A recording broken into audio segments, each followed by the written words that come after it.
In their work, they are sitting here and telling you what their thing is. So it's a communicative art. They're telling you this is the way I feel, and then they are trying to emote. They're trying to get you to have an emotion. If anything, So what they've done is created a brilliant scheme where rather than pay a therapist a lot of money to go and tell them how they're feeling, they're telling you how they feel and you pay them. I mean, if you think about it, storytellers have done this for a long time. Can you say that people who are storytellers, they're not artists in some way? They're offering a story at least. Story. Well, that's the thing, though. I mean, and here the story is that you're getting fresh air. You're right. Art evokes a response, and I do believe that at least they're doing that. The value of it, though, I feel like is a little it's hard to defend. Here's James Franco defending his work on Jimmy Kimmel.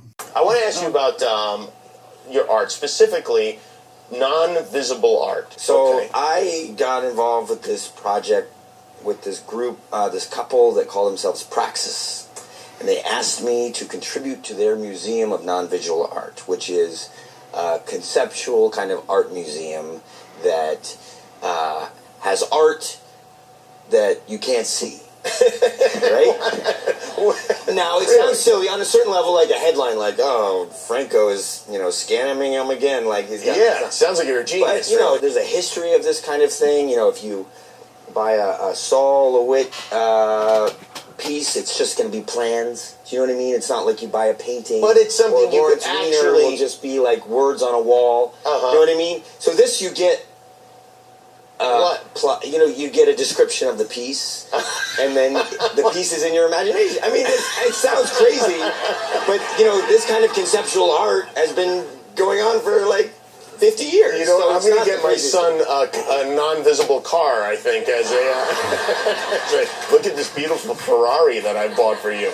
And people will pay visible money for the non-visible... Because I'd say, my pieces go for less than $100. They do? Yeah, I heard about that, too, on the internet, that somebody paid $10,000 for one of my pieces, so I checked it out with Praxis, and they said, oh, no, they didn't pay for your non-existent piece of work. They paid... For someone else's non-existent piece of work. Yeah. And you say non-existent, so it really doesn't exist. It exists in the imagination. It exists in the imagination. It sounds crazy, yes. And you can laugh about it, but there is a history of conceptual art, and that's what conceptual art is, something that is smaller that points to something larger. That's as conceptual as it gets. And where is this museum? It's actually... it's supposed to be on the southern part of Manhattan. There were plans to make another Guggenheim museum, actually, and they made the plans and everything, and that's where Praxis decided that their non-existent museum was going to be. So there's no the museum isn't there. Look, I didn't design the thing. I just contributed one piece. I'd love to own one of those. Yeah. Maybe we'll negotiate. Not that much. Less than 100. You cut me a deal? Yeah. I'll get you one for 50. Well, you are operating on a level far beyond mortal man, I have to say. If you're selling nothing for even $100, God bless you. Look, the Fluxus movement did it in the 60s. It's not like... Yeah, well, they were scam artists, too. I don't know what... That's what it is. It should be called the Scam Art Gallery. I think I agree with Kimmel. If you're able to sell this art as invisible, then you should be able to be paid in invisible money to have it, go full circle. I think that everything within the art world is inevitable. If there's going to be like these grand pieces, by Michelangelo or whatever, eventually someone's going to come along and go, well, it's going to be this dot. Or it's going to be nothing at all. That's just going to happen. Someone's going to do it. But at this point, it's kind of been done. And that's my only real criticism of it is it's been done before. And yeah, it's a lot of money to pay for nothing. But how do you determine value? I mean, if you're mad about it because, oh, well, they spend $10,000 on this, think about the movies that you go watch that are like millions and millions of dollars spent on a movie that you're only going to get 2 hours out of, when that could be going to like someone who's in pain or starving out there in the world. So... I mean, $10,000 is nothing compared to that. I would say the value of it is subjective. I personally would never do anything like this. I don't find any value in it. If someone else finds value in it, then hey, that's great for you. I think the money would be better spent on an actual therapist. But they don't do the work of a therapist. Well, I mean, I'm saying the person willing to spend that money probably should have spent it there. Okay. I think it's an interesting question, at least, about how far down the minimalism hole can you go. I feel like I'm conflicted because I'm sitting here saying that I respect a certain amount of it, but I'm also sitting here saying that I don't think they should sell it for money. Well, it doesn't they have any. can't. They can't stand by the art as having value and it being something genuine without selling it for real money. If they don't sell it for real money, then they don't think it. They don't think it's valuable. I don't think any of this should have sold for $10,000. I don't think any art in the world should be sold for that amount of money. I don't think they have to expect money from it for it to have value. Well, because there's other types of value. There's also the thing other about than monetary. There's also the thing about artists in general having to suffer for their art. It sucks that if you're an artist or whatever, and this goes for any artist or whatever, having to put a lot of work and time into something and you don't get paid that much, you know. So if you're an artist, you're wanting to basically live off what you do, and that includes high-priced individual pieces of art. That's why a lot of times those pieces are so expensive, so that artist can live on one piece for the next year, so they can make a whole bunch of other art and hopefully sell that later. And that's that lifestyle. So that's why that's so expensive. I can relate. Nathan can relate because he's our resident artist. And I don't get paid. And he don't get paid. And you get paid bananas. You get paid by All I get is bananas, banana tacos, banana pizza, bananas and street cred, man. That's all you need. and you get paid actual money for one piece. Just now. These people are lying. They never paid me anything. That's all I wanted to say. I wanted to give a little context for how much hate is spewed amongst that stuff because I respect some of it. It's the art of controversy.